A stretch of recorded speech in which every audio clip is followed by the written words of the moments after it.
স্বাগতম, আমি রুহি। আপনার যদি 3000 মিলিমিটার জুম সহ একটি ক্যামেরা থাকে তাহলে আপনি কোথায় জুম করবেন? যদি আমার থাকতো সেক্ষেত্রে আমি কি করতাম সেটা আপনাদেরকে দেখাচ্ছি। ভাবতে পারেন আমরা 2 কিলোমিটার দূর থেকে এই লেখাটি কত স্পষ্টভাবে পড়তে পারবো।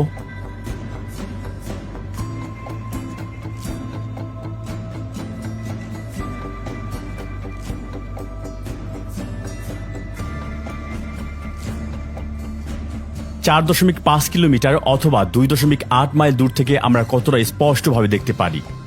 এখানে আমরা এমনকি সেই দিন লোকেরা কি পোশাক পরেছে তা দেখতে পারি এবং দ্য গ্যালাটা টাওয়ারের খুব কাছের ভিউ পেতে পারি। কি আছে ওই পাহাড়ের উপরে? এখানে আমরা 6 কিলোমিটার দূর থেকে মানুষ কি করছে তা দেখতে পাচ্ছি।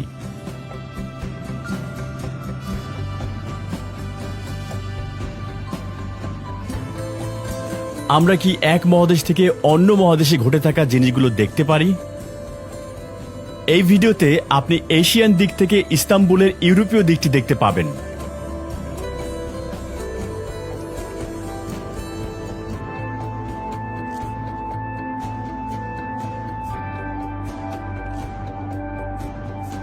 এবং এখানে একই স্পট থেকে আপনি ইউরোপের বেবেক সমুদ্র সৈকতটি দেখতে পাবেন।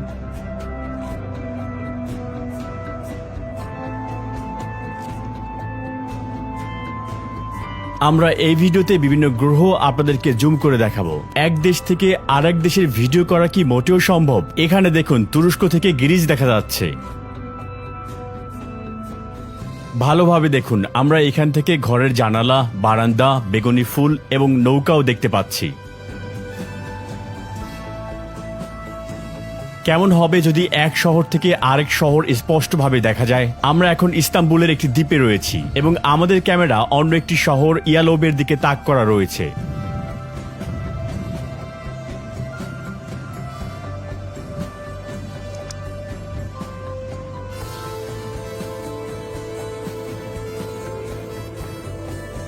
আমরা এত দূর থেকে বাড়ি এবং শহরের হাসপাতালও দেখতে পাচ্ছি।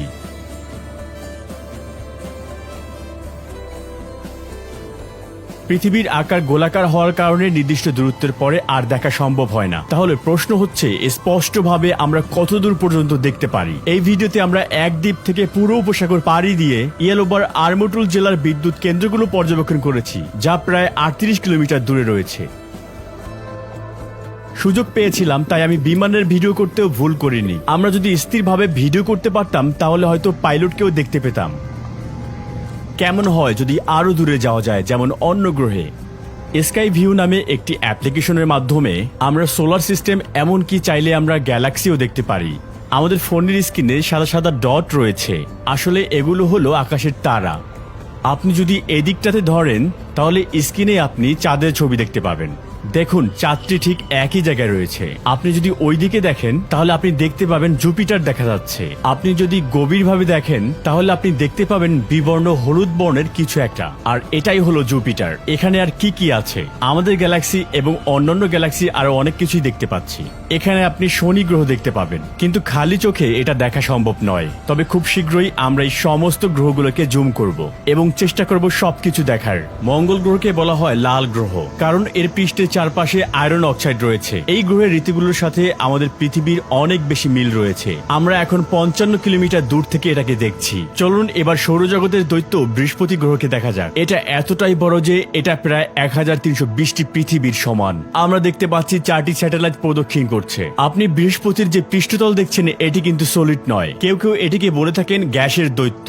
যদি মহাকাশ যান নিয়ে সেখানে যাওয়া হয় তাহলে আপনি পা রাখার জন্য নিচে কোনো পৃষ্ঠ পাবেন না। পৃথিবীতে থাকা একজন ব্যক্তি যার ওজন 100 কেজি, সে যদি বৃহস্পতি গ্রহে যায় তবে সেখানে তার ওজন হবে 240 কেজি ওজনের সমান। আপনি এখন এটিকে 600 মিলিয়ন কিলোমিটার দূর থেকে দেখতে পাচ্ছেন। আমরা যদি একটি বিমানে এই দূরত্ব অতিক্রম করতে চাই তাহলে আমাদের সময় লাগবে 35,000 দিনের সমান। দেখতে পাচ্ছেন সেই বিখ্যাত লাল অংশ। এই অংশটিতে আসলে 340 বছর ধরে বিশাল উচ্চচাপের ঝড় বইছে। অনেকে এটাকে নরক বলে থাকেন, যা পৃথিবীর 3 গুণের সমান। ব্যক্তিগতভাবে আমি শনি গ্রহ সম্পর্কে জানতে অনেক বেশি আগ্রহী। তো চলুন দেখা যাক এটিকে ভালোভাবে দেখতে কোথায় আমাদেরকে জুম করতে হবে।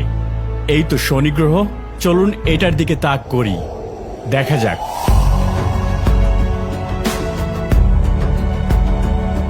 শনি গ্রহের বলয়টি আসলে বরফ এবং পাথর দিয়ে তৈরি, যা কখনো কখনো বালির দানা এবং কখনো কখনো পাহাড়ের সমান। এগুলো দেখতে অনেকটা আংটির মতো, কারণ এটিকে আমরা অনেক দূর থেকে দেখছি। সূর্য থেকে দূরত্বের কারণে শনি গ্রহের তাপমাত্রা প্রায় -178°C। আমরা এটিকে এখন 1.2 বিলিয়ন কিলোমিটার দূর থেকে দেখছি। একটি বিমানে করে সেখানে যেতে প্রায় 164 বছর সময় লাগবে। সূর্য থেকে শনি গ্রহে আলো আসতে এবং পৃথিবীতে আমাদের চোখে প্রতিফলিত হতে 66 মিনিট সময় লাগে। তার মানে আপনারা বর্তমানে শনি গ্রহের 66 মিনিট আগের অবস্থা দেখেছেন।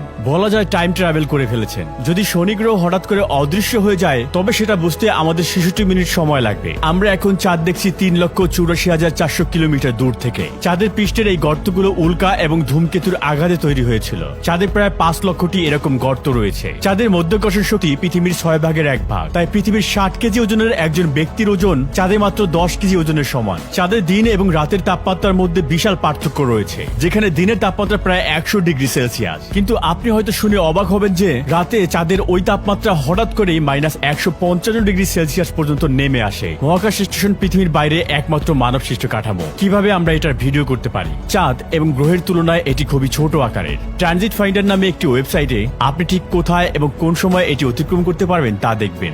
গণনা এবং প্রেডিকশন এখানেই দেয়া থাকে। এখানে একটি অক্ষ রয়েছে। অক্ষটি তুরস্ক থেকে গ্রিসের দিকে প্রসারিত হয়েছে। আমরা ঠিক এই কেন্দ্রেই রয়েছি, আর ওই মহাকাশ স্টেশনটি চাঁদের সামনে দিয়ে যাবে। যেহেতু চাঁদ সাদা এবং আন্তর্জাতিক মহাকাশ স্টেশনটি কালো, তাই এই রঙের পার্থক্যের জন্য আমরা এটিকে খুব সহজেই ক্যাপচার করতে সক্ষম হব। আন্তর্জাতিক মহাকাশ স্টেশনটি এভাবেই চাঁদের সামনে দিয়ে যাবে। তারা এটিকে 3 স্টার দিয়েছে। এটি রাত 10:12 অতিক্রম করবে। আমি চাঁদের দিকে আমার ক্যামেরা সেট করব এবং ভিডিও করা শুরু করব। আশা করি সব ঠিক থাকবে। কাঙ্ক্ষিত সময়ের মাত্র 11 মিনিট বাকি। আন্তর্জাতিক মহাকাশ স্টেশনটি একটি বিশাল গবেষণাগার, যেখানে বিভিন্ন দেশের নভোচারীরা তাদের কাজ চালিয়ে যাচ্ছেন। আর এটি পৃথিবীর কক্ষপথে প্রতি ঘন্টায় 28,000 কিলোমিটার গতিতে চলে। 1994 সালে মহাকাশে উৎক্ষেপণ করা হয় এই মহাকাশ যানটি। আর এটার মূল উদ্দেশ্য হচ্ছে মহাকাশে পরীক্ষা নিরীক্ষা করা এবং বিভিন্ন গবেষণা পরিচালনা করা। এটি এতটাই দ্রুত গতি সম্পন্ন যে 90 মিনিটে পুরো পৃথিবীকে একবার প্রদক্ষিণ করতে পারে। আর এই কারণে নভোচারীরা এখানে দিনে 16 বার সূর্যোদয় এবং সূর্যাস্ত সাক্ষী হয়। চাঁদ তার চিরস্থায়ী গতিতে রয়েছে। কিছুক্ষণ পরে আমরা এটিকে ডানে এবং উপরে সরে যেতে দেখি। যদি সময়কে আরো 10 গুণ বাড়াতে পারি তাহলে এটি আরো স্পষ্টভাবে দেখা যেত। মাত্র 1.5 সেকেন্ডের ফুটেজের জন্য আমরা 750 কিলোমিটার ভ্রমণ করেছি। আর মাত্র 1 মিনিট বাকি। আমি গভীরভাবে অপেক্ষা করছি। আমাদের ক্যামেরার সামনে দিয়ে একটি পাখি উড়ে গেল। আমার মনে হচ্ছে আমি এটিকে দেখেছি। এটি চাঁদের কেন্দ্রের ঠিক নিচে একটি সরল রেখা বরাবর চলে গিয়েছে।